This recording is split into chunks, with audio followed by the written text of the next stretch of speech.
मेरी उम्र 21 साल है। मैं मुंबई के एक प्राइवेट कॉल सेंटर में काम करती हूँ। वैसे तो ज़्यादा सैलरी ना होने के कारण मैं ऑटो रिक्शा से ही ट्रेवलिंग करती हूँ।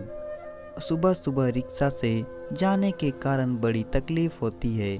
जहाँ 6 लोगों की जगह होती है वहाँ 8 लोग बैठ जाते हैं। लेकिन कभी कभी कोई हॉट सा लड़का भी बैठ जाता है तो काफ़ी मज़ा आ जाता है। और आज जैसे ही ऑफिस के लिए निकली तो ऑटो रिक्शा को हाथ दिया, वह रुक गया। मैंने देखा उसमें तो जगह ही नहीं थी।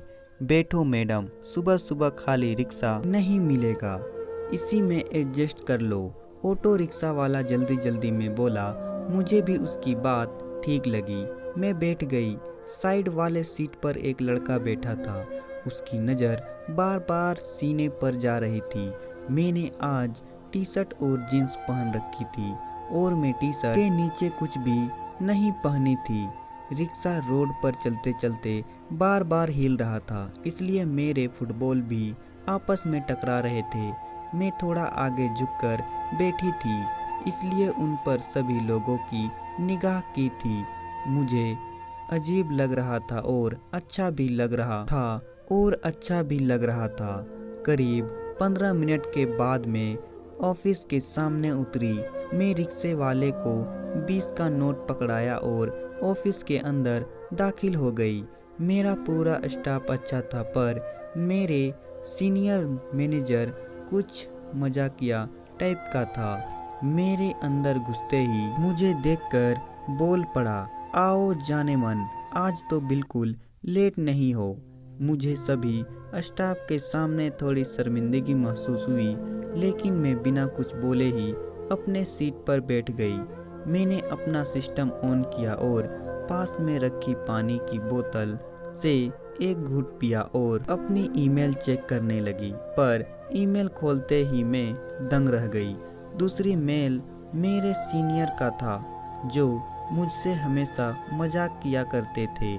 मेल में लिखा था, कॉल मी। मैं सुबह सुबह कॉल करना ठीक नहीं समझता, इसलिए मैं उठकर उनके केबिन में दाखिल हो गई। केबिन में जाते ही मैं उनके साइड में रखे चेयर पर बैठ गई।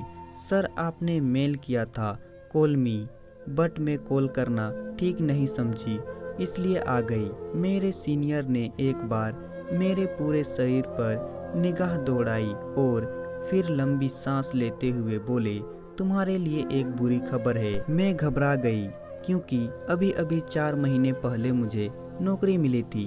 पर हुआ क्या सर? मैं कुछ समझी नहीं। कैसी बैड न्यूज? हकलाते हुए बोली। लेकिन सीनियर अभी भी मुस्कुरा रहे थे, जैसे उन पर कोई मेरी इस बात का असर ही नहीं पड़ा। मैं दोबारा पूछा तो बोले, ओके बताता हूँ।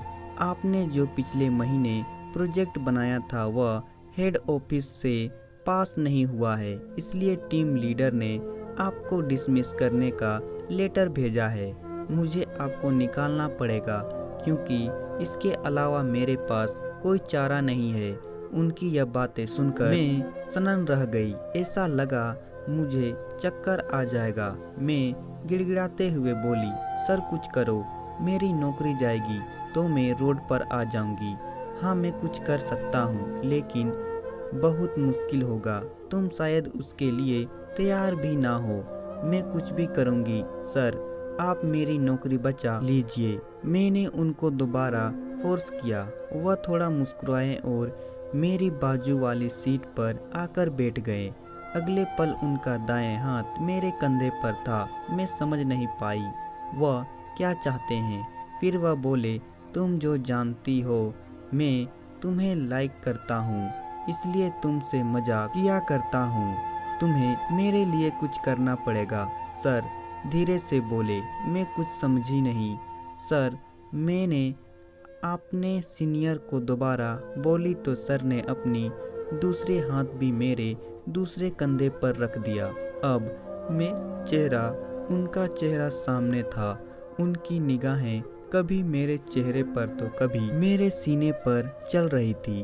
मैं थोड़ा थोड़ा तो समझ रही थी कि देखो, तुम खूबसूरत हो, हसीन हो, इसलिए मैं तुम्हें चांस दे रहा हूँ। तुम मुझे अपनी इस खूबसूरती का स्वाद चखा दो। मैं कोशिश करूँगा तुम्हारी नौकरी बचा लूँ। मुझे भी एक पल लगा कि उनको धक्का देकर मना कर दूँ, लेकिन मैं कुछ पल रुककर सोचकर हाँ बोल दी। तो वह मुस्कुराए और मेरे माथे पर एक बड़ा सा चुम्मा दे डाला। मुझे अजीब लग रहा था, लेकिन मैं मना नहीं कर पाई। ठीक है, ऑफिस ख़त्म होते ही हम लोग कहीं चलेंगे। यह बोलते ही मुझसे दूर वापस जाकर अपने चेयर पर बैठ गए। मैं पूरा दिन ऑफिस में सोचती रही कि आज वो मेरे साथ क्या क्या करेंगे, और मुझे यह भी पता था कि जिस तरह से वो हैं उस तरह से वो आज अपनी सारी ख्वाहिशें पूरी बिल्कुल करेंगे। ऑफिस खत्म होते ही गेट पर सर की गाड़ी खड़ी थी। मैं तुरंत उस गाड़ी में बैठ गई। गाड़ी एक होटल में जाकर रुकी। वहां उन्होंने पहले से ही रूम बुक करके रखा था। ठीक 5 मिनट के बाद मैं और सर बेड पर थे।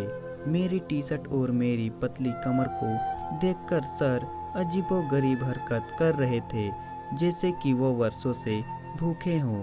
बेड पर बैठते ही उन्होंने मेरे पेट पर हाथ रख दिया और खुद अपना सब कुछ उतार दिए।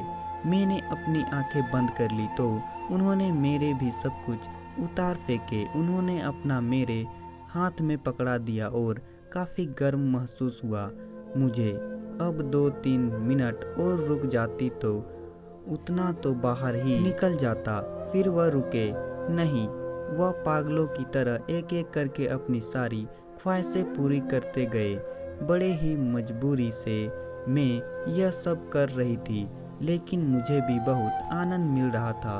उनका प्यार और रोमांस का तरीका ही कुछ देसी था। मैं उठकर बैठ गई और कपड़े समेटने लगी, लेकिन मेरी नज़रें उन पर नहीं जा रही थी। शायद मेरी जॉब तो बच गई थी, लेकिन मैं समझ नहीं पा रही थी कि यहाँ मैंने अच्छा किया या बुरा। तो दोस्तों, कहानी पसंद आए तो वीडियो को लाइक करें और साथ ही साथ चैनल को सब्सक्राइब भी कर दें।